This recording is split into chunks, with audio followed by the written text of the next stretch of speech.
ಎಲ್ರಿಗೂ ನಮಸ್ಕಾರ. ನೀವು ನೋಡ್ತಾ ಇದ್ದೀರಾ ಟಿವಿ ವಿಕ್ರಮ. ನಾನು ಮುಮ್ತಾಜ್ ಅಬ್ದುಲ್ ನೆಲಡ್ಕ. ವೀಕ್ಷಕರೇ, ದೇಶದಲ್ಲಿ LPG ಸಮಸ್ಯೆ ಇಂಡಿ ಒಕ್ಕೂಟ ಹುಟ್ಟು ಹಾಕಿದಂತಹ ಒಂದು ಸುಳ್ಳು ನಾಟಕ ಅನ್ನುವಂಥದ್ದನ್ನ ಇವತ್ತಿನ ಕಾರ್ಯಕ್ರಮದಲ್ಲಿ ಸಾಕ್ಷಿ ಸಮೇತ ನಿಮ್ಮ ಮುಂದೆ ಇಡ್ತಾ ಹೋಗ್ತೀನಿ. ದಯವಿಟ್ಟು ಮಿಸ್ ಮಾಡದೆ ಕೊನೆ ತನಕ ನೋಡಿ. ಮೊದಲಿಗೆ ಇಂಡಿ ಒಕ್ಕೂಟದ LPG ಶಾರ್ಟೇಜ್ ಪ್ರೊಪಗ್ಯಾಂಡಾದ ಒಂದು ಲೈವ್ ಇನ್ಸ್ಟೆಂಟ್ ಫ್ಯಾಕ್ಟ್ ಚೆಕ್ ವಿಡಿಯೋವನ್ನ ನೋಡ್ಕೊಂಡು ಬನ್ನಿ. गाइस यहाँ देखो नरेंद्र मोदी का हाय हाय हो रहा है गैस के कारण, और वहाँ देखो गैस वाले भैया डिलीवरी कर रहे हैं. वहाँ देखो गैस वाले भैया डिलीवरी कर रहे हैं. ಪಾಪ, ಇವರಿಗೆ ಸರಿಯಾಗಿ ಪ್ರತಿಭಟನೆ ಕೂಡ ಮುಗಿಸೋದಕ್ಕೆ ಮೋದಿಜಿ ಅಭಿಮಾನಿಗಳು ಬಿಡ್ತಾ ಇಲ್ಲ ನೋಡಿ. ಸೊ ಈ ಒಂದು ವೈರಲ್ ಇನ್ಸ್ಟಾಗ್ರಾಮ್ ವಿಡಿಯೋದಲ್ಲಿ ಏನು ಕಾಣಿಸ್ತಾ ಇದೆ ಅಂತಂದ್ರೆ, ಒಂದು ಕಡೆ ದೆಹಲಿಯಲ್ಲಿ ಆಪ್ ಕಾರ್ಯಕರ್ತರು LPG ಸಿಲಿಂಡರ್ ಹಿಡ್ಕೊಂಡು ಪ್ರತಿಭಟನೆಯನ್ನ ಮಾಡ್ತಾ ಇದ್ದಾರೆ. But at the same time ಅದೇ ಸೈಡ್ ಅಲ್ಲಿ ಗ್ಯಾಸ್ ಸಿಲಿಂಡರ್ಗಳ ಸರಬರಾಜು ಆಗ್ತಾ ಇದೆ. LPG ಹೋಮ್ ಡೆಲಿವರಿ ಆಗ್ತಾ ಇದೆ. ವಾಹ್! ಒಂದು ಕಡೆ ನಾಟಕೀಯ ಪ್ರತಿಭಟನೆ, ಮತ್ತೊಂದು ಕಡೆ ವಾಸ್ತವ. ಏನ್ ವಾಸ್ತವ? ಜನರಿಗೆ ಸರಿಯಾದ ಸಮಯಕ್ಕೆ ಸರಿಯಾಗಿ LPG ವಿತರಣೆ ಆಗ್ತಾ ಇದೆ. ಅಲ್ಲಿಗಾಯ್ತಲ್ವಾ? LPG ಸಮಸ್ಯೆ ಏನು ಇಲ್ಲ. ಮೋದಿಜಿ ಸರ್ಕಾರ ಜನರಿಗೋಸ್ಕರ ಸರಿಯಾಗಿ ಕೆಲಸವನ್ನ ಮಾಡ್ತಾ ಇದೆ. ಸಮಯಕ್ಕೆ ಸರಿಯಾಗಿ LPG ಸರಬರಾಜನ್ನ ಮಾಡ್ತಾ ಇದೆ. ಗೊತ್ತಾಯ್ತಲ್ವಾ? ಇಲ್ಲಿ ನೋಡಿ, LPG ಸಿಲಿಂಡರ್ ಬುಕ್ಕಿಂಗ್ ಟ್ರೆಂಡ್ ಹೇಗಿದೆ ನೋಡಿ. ಇವತ್ತು ಕಾಂಗ್ರೆಸ್ IT ಸೆಲ್ ಜನರಲ್ಲಿ ಗ್ಯಾಸ್ ಕೊರತೆ ಇದೆ ಅನ್ನುವಂತಹ ಒಂದು ಭಯವನ್ನೇ ಹುಟ್ಟಾಕ್ತು. ಅದರಿಂದ ಇವತ್ತು ಏನಾಯ್ತು? ಅಯ್ಯೋ, LPG ಸಿಗಲ್ಲ ಅಂತ ಜನ ಗಾಬರಿಯಾಗಿ ಸಿಲಿಂಡರ್ ರೀಫಿಲ್ ಬುಕ್ಕಿಂಗ್ಗಳನ್ನು ಮಾಡಿದ್ದು ನೋಡಿ. ಜನರಲ್ಲಿ ಒಂಥರ ಕೃತಕವಾಗಿ ಪ್ಯಾನಿಕ್ ಸೃಷ್ಟಿ ಮಾಡಿ ಇವ್ರುಗಳು ಮಜಾ ತಗೊಂಡ್ರು. ಬಟ್ ವಾಸ್ತವ ಏನಿತ್ತು? ಈ ಕಾಂಗ್ರೆಸ್ ಮನಸ್ಥಿತಿ ಹೆಂಗೆ ಅಂತಂದ್ರೆ, ನಮಗೆ ಆಡಳಿತ ಮಾಡೋದಕ್ಕೆ ಅವಕಾಶ ಸಿಗ್ಲಿಲ್ಲ ಅಂತಂದ್ರೂ ಪರವಾಗಿಲ್ಲ, ಅಟ್ಲೀಸ್ಟ್ ನಾವು ದೇಶದಲ್ಲಿ ಅಶಾಂತಿ ಸೃಷ್ಟಿಸೋಣ ಅನ್ನುವಂಥ ಒಂದು ಮನೋಭಾವ ಇವರದ್ದು. ಮೊನ್ನೆ ನಿರ್ಮಲಾ ಸೀತಾರಾಮನ್ ಅವರು ಈ ವಿಚಾರವಾಗಿ ಸರಿಯಾಗಿ ಹೇಳಿದ್ದಾರೆ. ಏನಂದ್ರು? ಕಾಂಗ್ರೆಸ್ಸಿಗೆ LPG ಸರಬರಾಜು ವ್ಯವಸ್ಥೆ, ಆ ಒಂದು ಸಮಸ್ಯೆ, ಇವುಗಳ ಬಗ್ಗೆ ಚರ್ಚೆಯನ್ನ ಮಾಡ್ಬೇಕಂತೆ. ಈಗ ನಾವು ಸಂಸತ್ತಲ್ಲಿ ಅದರ ಬಗ್ಗೆನೇ ಚರ್ಚೆ ಮಾಡ್ತಾ ಇದ್ದೀವಿ. ಆದ್ರೆ ಇವ್ರುಗಳ ಸಮಸ್ಯೆ ಏನಪ್ಪಾ ಅಂತಂದ್ರೆ, ಅದೇ ಚರ್ಚೆ ಬೇಕು ಅಂತ ಹೇಳಿದಂತಹ ಕಾಂಗ್ರೆಸ್ಗೆ ಉತ್ತರ ಕೇಳೋದಕ್ಕೆ ಇಷ್ಟ ಇಲ್ಲ. ಅವರಿಗೆ ಬೇಕಾಗಿರುವಂಥದ್ದು ಒಂದೇ ಒಂದು, ಏನು? ತಮ್ಮ ಅಜೆಂಡಾವನ್ನ ಮುಂದುವರಿಸುವಂಥದ್ದು, ಸಂಸತ್ತಿನ ಮೆಟ್ಟಿಲುಗಳ ಮೇಲೆ ಕೂತ್ಕೊಂಡು ಚಹಾ ಕುಡಿಯುವಂಥದ್ದು, ರಾಜಕೀಯ ಪ್ರದರ್ಶನವನ್ನ ಮಾಡುವಂಥದ್ದು, ದೇಶದ ಜನರ ದಾರಿಯನ್ನ ತಪ್ಪಿಸೋದು. ಇದು ಇವತ್ತು ನಮ್ಮ ದೇಶದ ವಿರೋಧ ಪಕ್ಷದ ಪರಿಸ್ಥಿತಿ. Sir, it's an irony that even when I'm talking about how the government is preparing for ourselves to face any unexpected events, inclusive of supply chain disruption, inclusive of LPG, they're not willing to hear the reply. They want to have their own agenda. चलाओ सड़क पर, सीढ़ियों पर बैठकर चाय पियो, मगर LPG के ऊपर चक्कर चलाओ. ये है हमारी ऑपोजिशन. ಸರಿಯಾಗಿ ಹೇಳಿದ್ದಾರೆ, ಕರೆಕ್ಟ್ ಆಗಿ ಹೇಳಿದ್ದಾರೆ. ಅವರ ಆ ಒಂದು ಬ್ಯಾಕ್ಗ್ರೌಂಡ್ ನಾಯ್ಸ್ ಕೇಳಿದ್ರೆ ಅರ್ಥ ಆಗುತ್ತೆ ಎಂತಹ ನಾಚಿಕೆ ಮಾನ ಮರ್ಯಾದೆ ಇಲ್ಲದಂತಹ ವಿರೋಧ ಪಕ್ಷ ಇದು ಅಂತ. ಅಂಡ್ ಅದೇನು, ಈ ಯುದ್ಧಕ್ಕೆ ಮೋದಿಜಿ ರೆಡಿನೇ ಆಗಿರಲಿಲ್ಲ, ನಮಗೆ ಮೋದಿಜಿ ಅವ್ರು ಬೇಡವೇ ಬೇಡ, ಕಾಂಗ್ರೆಸ್ ಅಧಿಕಾರಕ್ಕೆ ಬರಲಿ ಅಂತ ಯಾರೆಲ್ಲ ಹೇಳ್ತಾ ಇದ್ದಾರಲ್ವಾ, ದಯವಿಟ್ಟು ನೀವು ನನಗೊಂದು ಹೇಳಬೇಕು. ಯಾರು? ಇವರ ನಿಮಗೆ ಬೇಕಾಗಿರುವಂಥದ್ದು? ಹೌದಾ? LPG ಸಿಲಿಂಡರ್ ಕೊರತೆ ಬಗ್ಗೆ ಸಂಸತ್ತು ಹೊರಗೆ ಕೂತ್ಕೊಂಡು ಪ್ರತಿಭಟನೆಯನ್ನ ಮಾಡ್ತಾ ಇದ್ದಾರೆ. ಆದ್ರೆ ಪ್ರಿಯಾಂಕಾ ವಾದ್ರಾ ಅವರು ಯಾವುದೋ ಕಾಮಿಡಿ ಶೋನಲ್ಲಿ ಕೂತ ಹಾಗೆ ನಗಾಡ್ತಾ ಇದ್ದಾರೆ. ಅಂದ್ರೆ ತಮ್ಮ ನಾಟಕವನ್ನ ನೋಡಿ ಅವರಿಗೆ ನಗು ಬಂತೋ ಏನೋ ಗೊತ್ತಿಲ್ಲ, ಅದು ಬೇರೆ ವಿಚಾರ. ಬಟ್ ಇದು ಈ ವಿರೋಧ ಪಕ್ಷದ ಗಂಭೀರತೆ, ಇವರ ಸೀರಿಯಸ್ನೆಸ್. ಅಂಡ್ ಇವರ ಕೈಗೆ ದೇಶದ ಚುಕ್ಕಾಣಿ ಬೇರೆ ಕೊಡ್ಬೇಕಂತೆ. ವಾರೆವಾ ವೀಕ್ಷಕರು, ಇವತ್ತು ನಾವು ಒಂದಷ್ಟು ರಿಯಾಲಿಟಿ ಚೆಕ್ ಅನ್ನು ಮಾಡ್ತಾ ಹೋಗೋಣ. ಕಾಂಗ್ರೆಸ್ ಶಾಸಕ, ಯಾರು ಹೇಳಿ? ಕಾಂಗ್ರೆಸ್ ಶಾಸಕ ಪರ್ಗಟ್ ಸಿಂಗ್ ಹೇಳ್ತಾ ಇರುವಂತಹ ಮಾತು ಏನ್ ಹೇಳ್ತಾರೆ? LPG ಬಗ್ಗೆ ಭಯ ಪಡುವಂತ ಅಗತ್ಯ ಇಲ್ಲ. ಡಿಸ್ಟ್ರಿಬ್ಯೂಟರ್ಸ್ ಗಳಿಗೆ ಮೊದಲು ಮನೆ ಬಳಕೆ LPG ಸರಬರಾಜಿಗೆ ಆದ್ಯತೆಯನ್ನು ಕೊಡೋದಕ್ಕೆ ನಾವು ಸೂಚಿಸಿದ್ದೇವೆ. ಹೋಟೆಲ್ಗಳಂತಹ ವಾಣಿಜ್ಯ ಬಳಕೆಗೆ ಸಿಲಿಂಡರ್ಗಳನ್ನು ತಾತ್ಕಾಲಿಕವಾಗಿ ತಡೆ ಹಿಡಿಯಲಾಗಿದೆ. ಇನ್ನು ಕರ್ನಾಟಕದಲ್ಲೂ ಕೂಡ ಅಷ್ಟೇ. ಸ್ವತಃ ಕಾಂಗ್ರೆಸ್ಸಿನ ಆಹಾರ ನಾಗರಿಕ ಸರಬರಾಜು ಅದೇ ರೀತಿ ಗ್ರಾಹಕ ವ್ಯವಹಾರಗಳ ಸಚಿವ KH ಮುನಿಯಪ್ಪ ಅವರು ಹೇಳ್ತಾರೆ, ಸದನದಲ್ಲಿ ನಿಂತ್ಕೊಂಡು ಹೇಳ್ತಾರೆ, ದೊಡ್ಡ ಮಟ್ಟದಲ್ಲಿ ಆತಂಕ ಹುಟ್ಟು ಹಾಕುವಂತ ಕೆಲಸವನ್ನ ಮಾಡ್ತಾ ಇದ್ದಾರೆ. ಆದ್ರೆ ಆತಂಕ ಹುಟ್ಟು ಹಾಕುವಂತ ಅವಶ್ಯಕತೆ ಇಲ್ಲ. ಹಾರ್ಮೋಸ್ ಜಲಸಂಧಿ ಈಗ ಭಾರತಕ್ಕೆ ಓಪನ್ ಆಗಿದೆ, ಟ್ಯಾಂಕರ್ಗಳು ಬರ್ತಾ ಇದ್ದಾವೆ, ಡೊಮೆಸ್ಟಿಕ್ ಸಪ್ಲೈಗೆ ಏನು ಸಮಸ್ಯೆ ಇಲ್ಲ. ಇನ್ನೊಂದು 10 ದಿನದಲ್ಲಿ ಎಲ್ಲ ಸಮಸ್ಯೆ ಬಗೆಹರಿಯುತ್ತೆ. ಕಾಂಗ್ರೆಸ್ ಶಾಸಕ ಹೇಳ್ತಾ ಇರೋದು. ನಾನು ಆಯಿಲ್ ಕಾರ್ಪೊರೇಷನ್ ಎಲ್ಲ ಕರೆದು ಕೇಳಿದಾಗ ನಾವು ಪ್ರತಿ ಕುಟುಂಬಕ್ಕೆ 1 ಸಿಲಿಂಡರ್ನ 25 ದಿನ ಅಥವಾ 30 ದಿನ ಒಳಗಡೆ ಸರಬರಾಜು ಮಾಡಕ್ಕೆ ನಮ್ಮ ಹತ್ರ ಸುಮಾರು 10 ದಿನದ ಸ್ಟಾಕ್ ಇದೆ. ಅದರ ಒಳಗಡೆ ಯುದ್ಧ ನಿಲ್ಲದೆ ಬರೋದು ನಿಂತರೂ ಕೂಡ 1 ಸಿಲಿಂಡರ್ ಅನ್ನ 1 ಕುಟುಂಬಕ್ಕೆ ಪೂರ್ತಿ ಪ್ರಮಾಣದಲ್ಲಿ ನಾವು ಕೊಡ್ತೇವೆ ಅನ್ನೋ ಆಶ್ವಾಸ ಇದ್ದಾರೆ. ಅವ್ರದೇ ಒಂದು ಕ್ಯಾಲ್ಕುಲೇಷನ್. ಅಂದ ಮೇಲೆ ಇವತ್ತೊಂದು ಹೊಸ ಸುದ್ದಿ ಬಂತು. ಹರ್ಮಜ್ ಕೆನಾಲ್ ನಿಂದ 2 ಹಡಗು ಬಿಟ್ಟಿರೋದ್ರಿಂದ ಬಹುತೇಕ ಇದಕ್ಕೆ ಪರಿಹಾರ ಸಿಗ್ತದೆ ಆದಷ್ಟು ಬೇಗ. ಆದ್ರೆ ಈಗ ಮಾಧ್ಯಮದಲ್ಲಿ ಬಹಳಷ್ಟು ದೊಡ್ಡ ಪ್ರಮಾಣದಲ್ಲಿ ಆತಂಕ ಉಂಟಾಗಿದೆ. ಆತಂಕ ಬೇಕಾಗಿಲ್ಲ ಅಂತ ನೆನ್ನೆನೆ ನಾನು ಹೇಳಿದ್ದೀನಿ. ಯಾಕಂದ್ರೆ ನಮ್ಮ ಸ್ವಂತ ರಾಷ್ಟ್ರದಲ್ಲಿ ಉತ್ಪಾದನೆ ಆಗೋದ್ರಲ್ಲೇ 1 ಕುಟುಂಬಕ್ಕೆ 1 ಸಿಲಿಂಡರ್ನ ಕೊಡುವಂತ ಶಕ್ತಿ ನಮಗಿರುವಾಗ ಅದನ್ನ ಮಿತಿವ್ಯಯ ಮಾಡಿಕೊಂಡ್ರೆ ಯಾವ ತಕರಾರು ನೀಡಿದ್ದಾರೆ ಅಂತದ್ರಲ್ಲಿ ಈಗಾಗಲೇ 2 ಹಡಗು ನಮಗೆ ವಿಶೇಷವಾಗಿ ಯಾವ ದೇಶಕ್ಕೂ ಕೊಟ್ಟಿಲ್ಲ, ಭಾರತ ದೇಶಕ್ಕೆ ಅನುಮತಿ ಕೊಟ್ಟಿದ್ದಾರೆ. ಆ 2 ಹಡಗು ಬರ್ತಾ ಇದೆ. ಅದು 2 ದಿನದಲ್ಲಿ ಒಂದು ಬರ್ತದೆ, ಒಂದು 10 ದಿನದಲ್ಲಿ ಬರ್ತದೆ. ಈ ಪ್ರಾಬ್ಲಮ್ ಎಲ್ಲ ಸಾಲ್ವ್ ಆಗ್ತದೆ. ಇಲ್ಲಿ ಮಜಾ ಏನಪ್ಪಾ ಅಂತಂದ್ರೆ, ಒಂದು ಕಡೆ ಅವರದೇ ಪಕ್ಷದವರು ದೇಶದಲ್ಲಿ ಭಯ, ಪ್ಯಾನಿಕ್ ಕ್ರಿಯೇಟ್ ಮಾಡೋದಕ್ಕೆ ಪ್ರಯತ್ನವನ್ನು ಪಡ್ತಾ ಇದ್ದಾರೆ. ಮತ್ತೊಂದು ಕಡೆ ಅವರದೇ ಪಕ್ಷದ ನಾಯಕರು ಭಯ ಪಡುವಂತಹ ಅಗತ್ಯ ಇಲ್ಲ, ಏನು ಸಮಸ್ಯೆ ಇಲ್ಲ ಅಂತ ಹೇಳ್ತಾ ಇದ್ದಾರೆ. ಏನಿದು? ಇಷ್ಟೇ ಅಲ್ಲ, ಉತ್ತರ ಪ್ರದೇಶದ ಗೋರಖ್ಪುರ್ ಅಲ್ಲಿ ಗ್ಯಾಸ್ ಏಜೆನ್ಸಿಯ ಮಾಲೀಕ ಪವನ್ ವರ್ಮಾ, ಟ್ರಕ್ ಚಾಲಕ ಅಲಿ ಮೊಹಮ್ಮದ್ ಪೊಲೀಸ್ ಬಂಧಿಸ್ತಾರೆ ಇವರನ್ನ. ಯಾಕೆ? LPG ಸಿಲಿಂಡರ್ಗಳ ಬ್ಲ್ಯಾಕ್ ಮಾರ್ಕೆಟಿಂಗ್ ಅನ್ನು ನಡೆಸ್ತಾ ಇದ್ರು. ಇನ್ನು ಆಂಧ್ರ ಪ್ರದೇಶದ ತಿರುಪತಿಯಲ್ಲಿ ಒಂದು ಗ್ಯಾಸ್ ಏಜೆನ್ಸಿ ಮೇಲೆ ಅಧಿಕಾರಿಗಳು ದಾಳಿಯನ್ನು ನಡೆಸ್ತಾರೆ. ಅಲ್ಲಿ ಅಕ್ರಮವಾಗಿ ಸಂಗ್ರಹಿಸಿದ್ದಂತಹ 822 LPG ಸಿಲಿಂಡರ್ಗಳನ್ನ ಪೊಲೀಸರು ವಶಪಡಿಸಿಕೊಳ್ಳುತ್ತಾರೆ. ಇನ್ನು 524 ಸಿಲಿಂಡರ್ಗಳನ್ನ ಝಾನ್ಸಿಯಲ್ಲಿ ಪೊಲೀಸರು ವಶಪಡಿಸಿಕೊಳ್ತಾರೆ. ಇನ್ನು ನಮ್ಮದೇ ಕರ್ನಾಟಕದಲ್ಲಿ ಯಾದಗಿರಿಯಲ್ಲಿ 46 ಸಿಲಿಂಡರ್ಗಳನ್ನು ವಶಪಡಿಸಿಕೊಳ್ಳಲಾಗುತ್ತೆ. ಇನ್ನು ಮಹಾರಾಷ್ಟ್ರದ ಚಂದ್ರಪುರದಲ್ಲಿ ಯುವ ಕಾಂಗ್ರೆಸ್ ನಾಯಕ ಪ್ರಶಾಂತ್ ಭಾರತಿ ಹತ್ರ ಪೊಲೀಸರಿಗೆ ಸುಮಾರು 100 LPG ಸಿಲಿಂಡರ್ಗಳು ಸಿಗುತ್ತವೆ. ಇನ್ನು ಉತ್ತರ ಪ್ರದೇಶದ ಹಾಪುರದಲ್ಲಿ SP ನಾಯಕ ಅಬ್ದುಲ್ ರೆಹಾನ್ ಹತ್ರ 55 LPG ಸಿಲಿಂಡರ್ಗಳನ್ನ ಉತ್ತರ ಪ್ರದೇಶದ ಪೊಲೀಸರು ವಶಪಡಿಸಿಕೊಳ್ಳುತ್ತಾರೆ. ತಮಿಳುನಾಡಲ್ಲಿ ಸುಮಾರು 398 LPG ಸಿಲಿಂಡರ್ಗಳನ್ನ ಅಕ್ರಮವಾಗಿ ಸಂಗ್ರಹಿಸಿಟ್ಟಿದ್ದಾರೆ ಅಂತ ಇಬ್ಬರನ್ನ ಗೂಂಡಾಸ್ ಆಕ್ಟ್ ಅಡಿಯಲ್ಲಿ ಬಂಧಿಸಲಾಗುತ್ತೆ. ಇದು ಒಂದಷ್ಟು ಎಕ್ಸಾಂಪಲ್ಸ್ ಅಷ್ಟೇ. ಇಂತಹ ನೂರಾರು ಘಟನೆಗಳು ನಡೆದಿದೆ.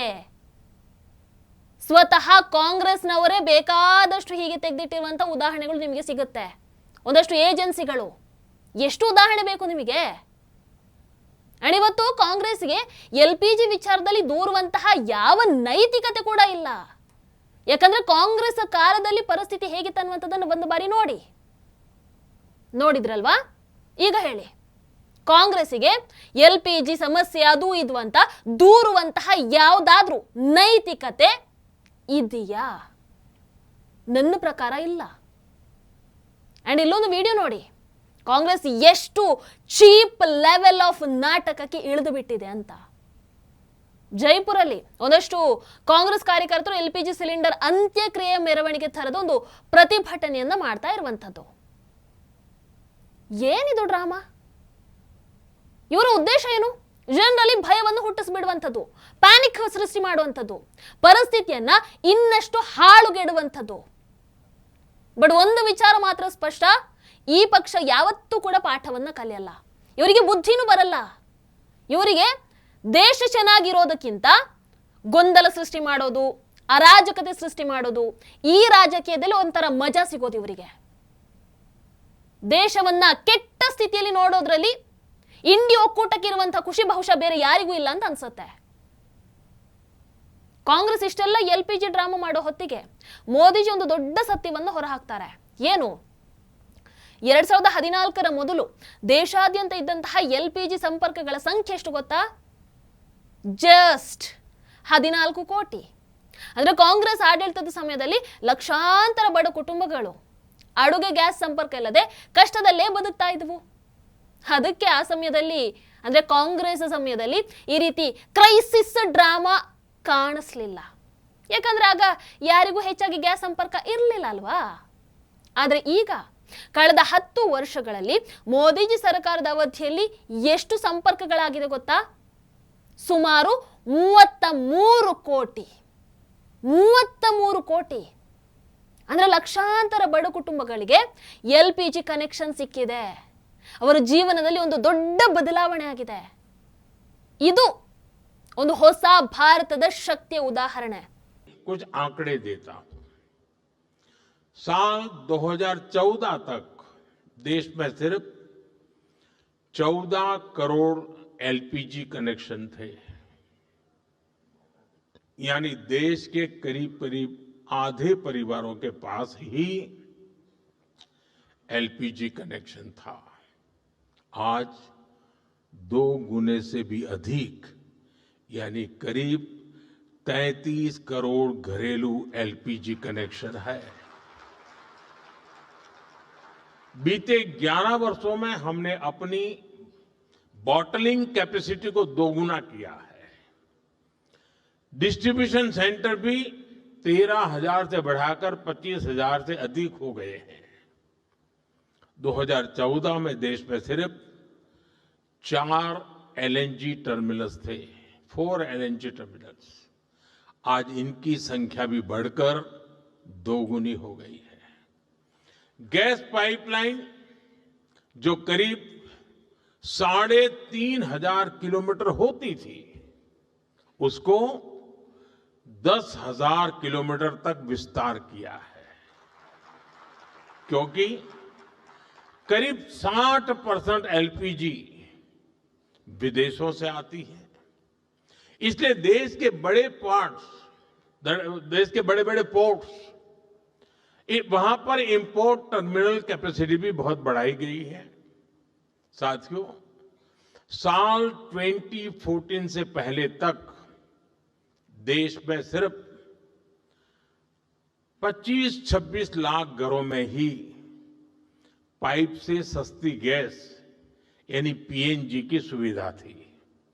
आज ये संख्या भी 1.25 करोड़ से अधिक पहुंच गई है. ಇದು ನೈಜ ನಾಯಕತ್ವದ ಒಂದು ಉದಾಹರಣೆ.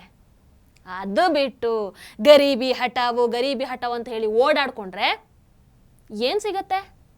ಕಾಂಗ್ರೆಸ್ 60ರಿಂದ 20 ವರ್ಷಗಳ ಕಾಲ ಇದೇ ತಾನೇ ಮಾಡಿದ್ದು. ದೇಶಕ್ಕೆ ಏನಾದ್ರೂ ಸಿಕ್ಕಿದ್ಯಾ? ಏನು ಇಲ್ಲ. ಉದ್ಧಾರ ಆಗಿರುವಂತದ್ದು ಅದೊಂದು ಫ್ಯಾಮಿಲಿ ಮಾತ್ರ, ಇಟಲಿ ಫ್ಯಾಮಿಲಿ ಮಾತ್ರ. ಹೌದಲ್ವೋ ವೀಕ್ಷಕರೇ? ಹಾಗಾಗಿ ದಯವಿಟ್ಟು ಇದೆಲ್ಲ ಯಾಕೆ ಹೇಳ್ತಾ ಇದ್ದೀವಿ ಅಂತಂದ್ರೆ, ಪ್ಯಾನಿಕ್ ಬುಕ್ಕಿಂಗ್ ಅನ್ನ ಯಾರು ಮಾಡಬೇಡಿ. ನಿಮಗೆ ಎಷ್ಟು ಅಗತ್ಯ ಇದೆಯೋ ಅಷ್ಟನ್ನ ಮಾತ್ರ ಖರೀದಿ ಮಾಡಿ. ಒಂದಷ್ಟು ಅಂಕಿ ಅಂಶಗಳಿದಾವೆ ನೋಡಿ ನೀವೇ. ನಮ್ಮ ದೇಶದಲ್ಲಿ ಒಂದು ದಿನಕ್ಕೆ ಸಾಮಾನ್ಯವಾಗಿ 50ರಿಂದ 55 ಲಕ್ಷ ಗ್ಯಾಸ್ ಸಿಲಿಂಡರ್ ಬುಕ್ಕಿಂಗ್ ಆಗುತ್ತೆ. ಆದ್ರೆ ಕಳೆದ ಒಂದಷ್ಟು ದಿನಗಳಿಂದ ಅಂದ್ರೆ ಈ ಯುದ್ಧ ಆರಂಭ ಆದಾಗಿಂದ ಪ್ಯಾನಿಕ್ ಬುಕ್ಕಿಂಗ್ ನಡೀತಾ ಇರೋದ್ರಿಂದ ಪ್ರತಿದಿನ 75ರಿಂದ 76 ಲಕ್ಷ ಬುಕ್ಕಿಂಗ್ ನಡೀತಾ ಇದೆ. ಅಂದ್ರೆ ಪ್ರತಿದಿನ ಸುಮಾರು 25 ಲಕ್ಷ ಸಿಲಿಂಡರ್ಗಳು ಹೆಚ್ಚುವರಿ ಬುಕ್ಕಿಂಗ್ ಆಗ್ತಾ ಇದೆ. ನಮ್ಮ ದೇಶದಲ್ಲಿ LPG ಬಳಕೆದಾರರು ಒಟ್ಟು ಇರುವಂತದ್ದು 33 ಕೋಟಿ ಮಾತ್ರ. ಮೊದಲು ಕೂಡ 33 ಕೋಟಿ ಇತ್ತು, ಈಗಲೂ ಅಷ್ಟೇ ಇರುವಂತದ್ದು. ಜಾಸ್ತಿನೂ ಆಗ್ಲಿಲ್ಲ, ಕಡಿಮೆನೂ ಆಗ್ಲಿಲ್ಲ. ಇವತ್ತಿಗೂ ನಮ್ಮ ದೇಶದಲ್ಲಿ ಪ್ರತಿದಿನ ಸುಮಾರು 50 ಲಕ್ಷ ಸಿಲಿಂಡರ್ ಡೆಲಿವರಿ ಆಗ್ತಾ ಇದೆ. ಇವತ್ತಿಗೂ ಕೂಡ ನಮ್ಮ ದೇಶದ ಒಟ್ಟು ಬೇಡಿಕೆ ಕೂಡ 50ರಿಂದ 55 ಲಕ್ಷ ಸಿಲಿಂಡರ್ಗಳು.